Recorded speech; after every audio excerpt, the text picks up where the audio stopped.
दोस्तों नमस्कार, स्वागत है आपका नरेंद्र सिंह सोमवंशी कौटिल्य एकेडमी में। और आज हम एमपीपीएससी इंटरव्यू 2020 में जो होने वाला है उस तारतम्य में एक बड़े सेशन को लेकर सामने आए हैं, जो कि अति महत्वपूर्ण भूमिका अदा करता है किसी भी इंटरव्यू के लिए राज्य सेवा परीक्षा में। तो आज हमारे साथ हैं हमारी एकेडमी के सीनियर फैकल्टी और एमपीपीएससी इंटरव्यू को 2 बार फेस करने वाले देवेंद्र सर। देवेंद्र सर ने लगातार 2 इंटरव्यू में आयोग की सीढ़ियां चढ़ करके इंटरव्यू को फेस किया है और आज हमसे ये साझा करेंगे कि एक इंटरव्यू अभ्यर्थी की जो पहनावा है, जो परिधान है, उसको लेकर के क्या क्या सावधानियां बरतनी चाहिए। तो दोस्तों आइए हम चर्चा को आगे बढ़ाते हैं देवेंद्र सर के साथ। तो साथियों, सर ने कहा कि 2 बार जो मेरा एक्सपीरियंस रहा आयोग के साथ में, उस एक्सपीरियंस को मैं आपके साथ में शेयर करूंगा। तो आज जो चर्चा का विषय रहेगा वो हमारा रहेगा ड्रेसिंग सेंस के ऊपर, कि आपका जो पहनावा है वो किस हद तक आयोग के जो मेंबर्स होते हैं, जो चेयरपर्सन होता है, उसको किस हद तक प्रभावित करता है। तो सर जैसा कि एक आम व्यक्ति, आम अभ्यर्थी की अवधारणा होती है कि हम कैसे ड्रेस पहन कर जाएं, क्या इम्पैक्ट पड़ता है हमारे इंटरव्यू पर। तो पहला सवाल यही है कि इंटरव्यू पर कपड़ों का या ड्रेस का क्या इफेक्ट पड़ता है। जी, जैसा कि सर जो लगातार इंटरव्यू दे रहे हैं कैंडिडेट, उन्हें इस चीज का अनुभव भी हो चुका है और उनके अंदर से जो पहनावे को लेकर के डर है वो भी बाहर है। समस्या है नए अभ्यर्थियों के साथ, जिनका चयन पहली बार हुआ है, जो पहली बार आयोग में जाएंगे और पहली बार बोर्ड के सामने अपने प्रश्नों के उत्तर रखेंगे। तो जिस तरीके से हम बात करें कि जैसे ही आप आयोग के मेन गेट के अंदर होते हैं और जब बोर्ड मेंबर्स के सामने आप जाते हैं, तो आप बिना बोले ही जाते हैं। सबसे पहले जब आयोग मेंबर्स की आपके ऊपर नजर पड़ती है तो नजर पड़ती है आपके कपड़ों पर, है ना, आपके चेहरे पर, आपके हेयर स्टाइल के ऊपर, आपके शूज के ऊपर, और आपने किस तरह का आपने परिधान पहना है। सबसे पहले वो आपकी नजरों में, यानी वो जो कलर है वो सबसे पहले उनकी आंखों पर जाता है।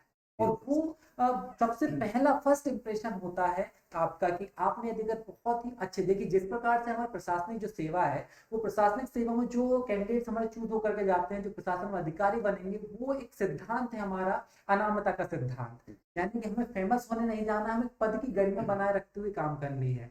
तो हमारे जो कपड़े हैं वो एक तरीके से हमारी मूक अभिव्यक्ति होती है। हाँ सर, बिल्कुल। जैसे भाषा 3 प्रकार के रूप होते हैं सर: मौखिक भाषा, लिखित भाषा और सांकेतिक भाषा। जी तो जो हमारी बॉडी लैंग्वेज है, जो हमारा ड्रेस है, वो सांकेतिक भाषा का एक रूप होता है, बिल्कुल जो हमारे व्यक्तित्व का परिचय भी कराता है मौन रूप में। बिल्कुल। तो सर जैसी बात आती है कि हम ड्रेस जो पहन कर जाते हैं उसमें कोट पैंट टाई, इनकी क्या भूमिका होती है, क्या ये अनिवार्य होते हैं।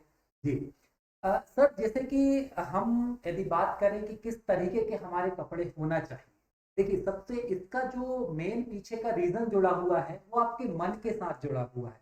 यानी कि किसी परिधान को लेकर के यदि अगर आप सहज हैं तो वो परिधान का आप परिवेश चूज कर सकते हैं। आपको कोट पहनना है तो आप कोट डेफिनेटली पहनिए, यदि अगर आप उसके साथ में सहज हैं, है ना। साथ ही साथ वो आपका कॉन्फिडेंस बढ़ा रहा है, आत्मविश्वास यदि अगर बढ़ाता है तो आप डेफिनेटली वियर कीजिए उसको, है ना। अब बात आती है टाई की। तो देखिए टाई सामान्यतः आपको यदि अगर बहुत अच्छा उसके साथ में महसूस हो रहा है, कई लोगों को क्या होता है सर, जैसे कि जब टाई लगा लेते हैं तो उन्हें थोड़ी सी घुटन सी होने लगती है ना। तो यदि अगर आप उसके साथ असहज नहीं है तो ऐसा कोई थंब रूल नहीं है कि नहीं आप टाई लगाइए, यदि आपने कोट पहना है तो आपको टाई लगाना ही है ना। ऐसा कोई आवश्यक नहीं है। सामान्यतः जनरली हमारा जो परिवेश ऐसा होता है, जो कैंडिडेट ऐसे होते हैं, सामान्यतः हम भारतीय लोग टाई का इस्तेमाल नहीं करते, हाँ है ना। तो अमूमन अधिकतर जो कैंडिडेट होते हैं वो टाई के साथ में असहज महसूस करते हैं। कोशिश कीजिए, अगर आप सहज हैं उसके साथ में, डेफिनेटली यदि आपका आत्मविश्वास बढ़ा रही है, आपको ऐसा लग रहा है कि मैं उसमें खूबसूरत दिख रहा हूँ, है ना, तो आप डेफिनेटली उसको पहनिए। सर जैसे दुनिया में ग्लोबल कल्चर को बढ़ावा मिल रहा है, आज दुनिया टेक्नोलॉजी के कारण हर फील्ड में जो है एक ग्लोबल रूप में एक हो चुकी, बिल्कुल इंटीग्रेट हो चुकी। बिल्कुल और रही बात, चूंकि भारत ब्रिटिश कॉलोनी रहा है, बिल्कुल तो अंग्रेजों का जो पहनावा है बेसिकली वो यूरोप से थे और यूरोप में ठंडक जलवायु होती है। बिल्कुल बिल्कुल तो उन्होंने उस पहनावे को रखा था, कोट पैंट को, टाई को, क्योंकि वो इसकी जो गले का लास्ट बटन होता है उसको क्लोज करेगा और हमें ठंड से बचाएगा। बिल्कुल तो वो कल्चर आज हमारे देश में भी उसको उपयोग कर लिया गया है और जो नौकरशाही है उसमें वो दिखता बिल्कुल। है। नौकरशाही कहीं ना कहीं हमने ब्रिटिश होते ही नहीं है। तो सर ये जैसे मौसम अनुकूल होते हैं जी उस कपड़े के अकॉर्डिंग पहना जा सकता है, हाँ, लेकिन ये अनिवार्य नहीं है। अनिवार्य आप नहीं। सर ने जैसे बताया अपने एक्सपीरियंस के अकॉर्डिंग कि आप जाकर के आपका व्यक्तित्व यदि सिंपल फॉर्मल ड्रेस में भी अच्छा उभरता है जी तो वो करे। और टाई और ड्रेस का जहाँ जहाँ बात है, वहाँ आप पहनकर यदि आपका व्यक्तित्व उसमें अच्छा उभरता है, अच्छा लगता है, आप हैबिचुअल हैं, जी कंफर्टेबल हैं, तभी आप उसका चयन करें। डेफिनेटली पहनना चाहिए। कोई भी ड्रेस आप पर थोपा ना जाए, यह ध्यान रखें कि आपको आपके ड्रेस के ऊपर लेकर स्वयं पर संशय ना हो, इस बात को सुनिश्चित करें। सुनिश्चित की। तो दोस्त सर एक नया प्रश्न आता है, जैसे कि कोट पैंट टाई की बात तो हो गई, जी पर हमारा जो पूरा ड्रेस है जी उसमें शर्ट पैंट और जूते, इनका कैसा कॉम्बिनेशन होना चाहिए? जैसे कुछ स्टूडेंट्स या आम व्यक्ति में धारणा होती है कि ब्लैक पैंट और सफेद शर्ट, ये पहले का ट्रेडिशनल पैटर्न रहा है, जी जी। तो क्या ऐसा कलर कॉम्बिनेशन होना चाहिए? देखिए सर, ऐसा है कि जिस प्रकार से हमने कलर चूज की बात किया, तो कलर सौम्य कलर होना चाहिए, यानी कि भड़काऊ कलर नहीं होना चाहिए, बहुत अधिक रेड कलर नहीं होना चाहिए, बहुत अधिक पिंक कलर नहीं होना चाहिए, एकदम बहुत अधिक डार्क स्काई कलर नहीं होना चाहिए, स्काई ब्लू कलर नहीं होना चाहिए। यानी कि कलर ऐसा होना चाहिए जो कि देखने में हमारी आंखों को गड़े नहीं, है ना, हमें रिलैक्स महसूस कराए।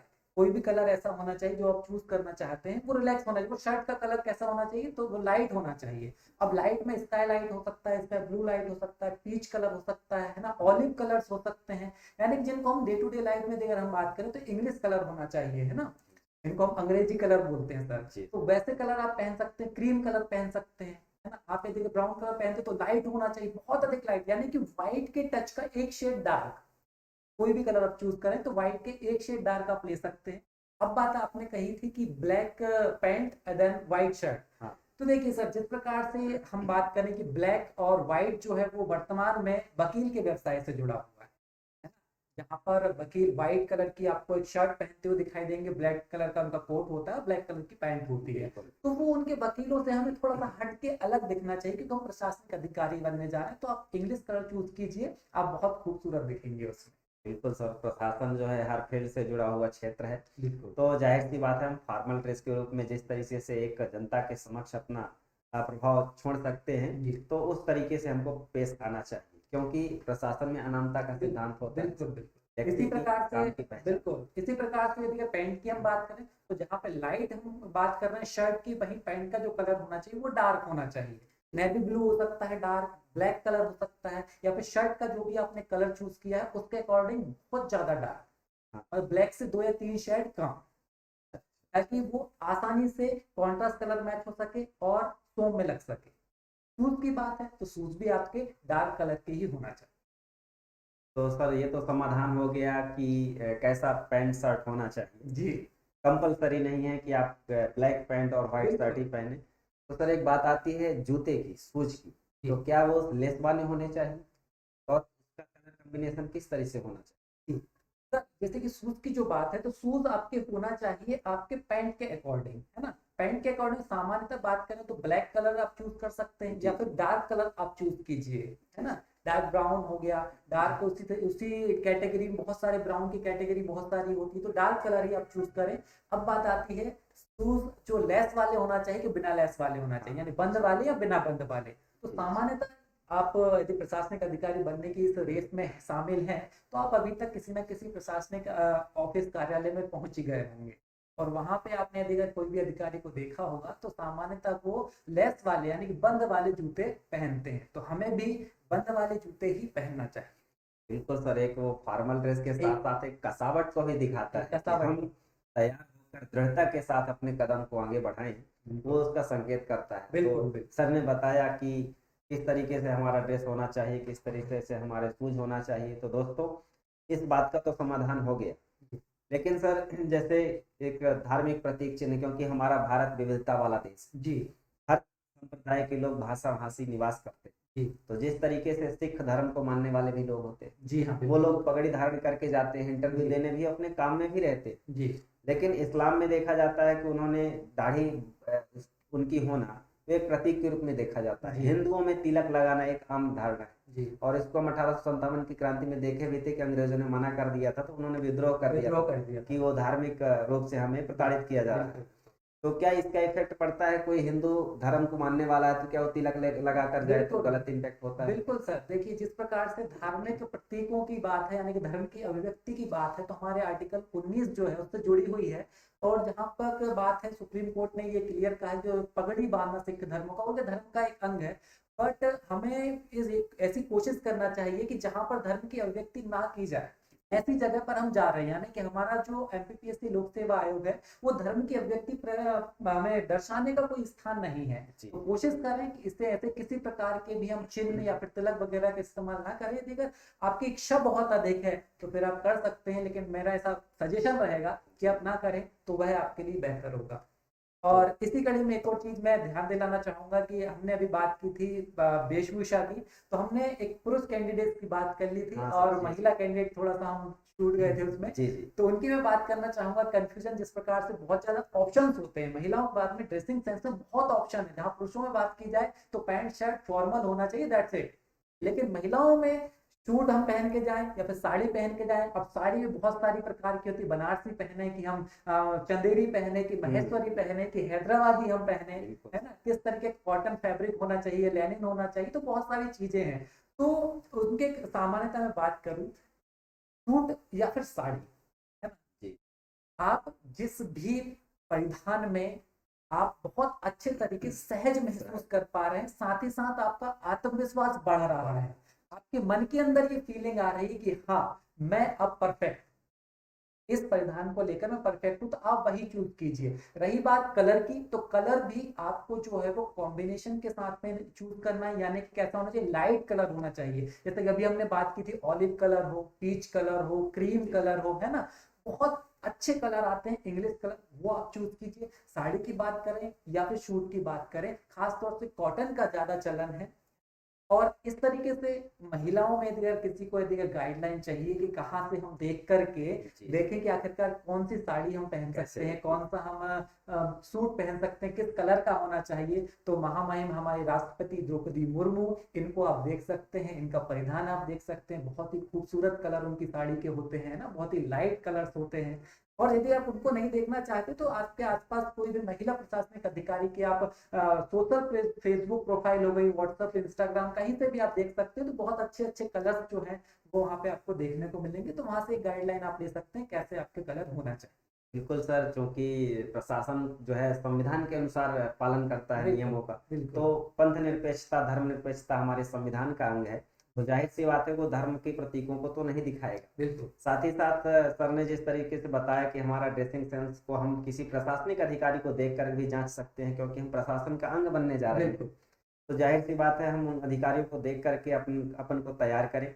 लेकिन यदि हमारे आसपास ऐसे कोई सीनियर व्यक्ति हैं जिनसे बिल्कुल हम अपने ड्रेस को जांचवा सकते हैं, साथ ही साथ घर में आईना वगैरह रखकर भी उस चीज़ को बिल्कुल हम सब देख बिल्कुल आप सकते हैं। स्वयं अपने आप को निहार। इसके बाद महिलाओं के साथ साथ बहुत सारी चीजें होती हैं, उनके मेकअप को लेकर के चीजें होती हैं, हाँ है ना, जहाँ पुरुषों के अंदर बात आती है कि ठीक है आप हल्की सी क्रीम लगाइए और दैट्स इट आप चले जाइए। जी जी वहीं हेयर स्टाइल की बात आती है, छोटे बाल होना चाहिए हाँ और फॉर्मल ड्रेसिंग स्टाइल होना चाहिए, चले जाइए। वहीं महिलाओं के पास जो है हेयर स्टाइल भी बहुत सारे हैं और उनके पास मेकअप सेंस भी बहुत सारा होता है। तो कोशिश करें कि ध्यान भटकाए नहीं। जो जी आयोग के मेंबर्स हैं उनका ध्यान ऐसा ना हो कि आपकी लिपस्टिक जो है बहुत ज्यादा डार्क हो तो आयोग के मेंबर्स का ध्यान वहीं जाए। काजल आप लगाएं तो बहुत ज्यादा ना लगाएं, है ना? इसके बाद में आपके जो बाल है सुव्यवस्थित बंधे हुए हो। इन चीजों का हमें बेहतर तरीके से ध्यान रखना है, यानी कि चाहे हम वेशभूषा हमारे कपड़ों की बात कर लें, चाहे हम मेकअप की बात कर लें, हमारा मेकअप और कपड़े ऐसे होना चाहिए जो कि आयोग के जो मेंबर्स हैं उनका ध्यान ना भटकाए। एक तरीके से जैसे हम बोलते हैं तो असभ्यता ना प्रदर्शित हो आपकी, वो चीज हम जरूर ध्यान दें। तो बिल्कुल दोस्तों, आपने देवेंद्र सर से इन सब सारी चीज़ों का जवाब जाना, और मुझे उम्मीद है कि इन आपके प्रश्नों का समाधान हो गया होगा। सर, जैसे जो प्रशासन के हम क्षेत्र में जाना चाहते हैं, जी कोई भी अभ्यर्थी होगा, उसके लिए इन सारी चीज़ों का महत्व होता ही है। बिल्कुल होता तो ड्रेस के लेकर आज हमने सर के साथ डिस्कशन किया, है। जी और आयोग की सीढ़ियों को चढ़ने से पहले इन चीज़ों को आप जांच लें, और एकेडमी से भी संपर्क करके और भी बिल्कुल चीज़ों को डिस्कशन कर सकते हैं। बिल्कुल। और भी आपके यदि मन में किसी प्रकार के कोई सवाल है तो आप हमें कमेंट कर सकते हैं या फिर स्वयं हमारे इंस्टीट्यूट आ सकते हैं। नरेंद्र सिंह सोमवन सिंह कौटिल्य एकेडमी में आप सभी का वेलकम है, स्वागत है। तो सर, अंत में विद्यार्थियों के लिए, अभ्यर्थियों के लिए कोई मोटिवेशन दो शब्द आपसे चाहूँगा। जी, जहाँ तक हम बात करते हैं तो एक लाइन हमेशा से होती है, यदि अगर हम ऊंची उड़ान चाहते हैं तो पंखों से कुछ नहीं होता, हौसलों से उड़ान होती।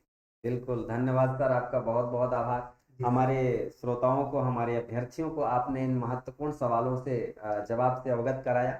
और एक आम व्यक्ति जो द्वंद्व में फंसा रहता है जी। कि हम क्या करें क्या ना करें, तो दोस्तों हमें उम्मीद है कि आपके सारे प्रश्नों का जवाब मिल गया होगा। आपका कोई प्रश्न हो तो कमेंट बॉक्स में जरूर करिएगा। आने वाले सेशन में हम एक नए प्रश्नों की सीरीज के साथ सामने आएंगे और आपके डाउट का जो जवाब है वो सर के माध्यम से क्लियर हो जाएगा। जी। तो दोस्तों हमारे साथ जुड़े रहें, बने रहें। आपका पुनः स्वागत करते हैं हम नरेंद्र सिंह सोमवंशी कौटिल्य एकेडमी में। जय हिंद।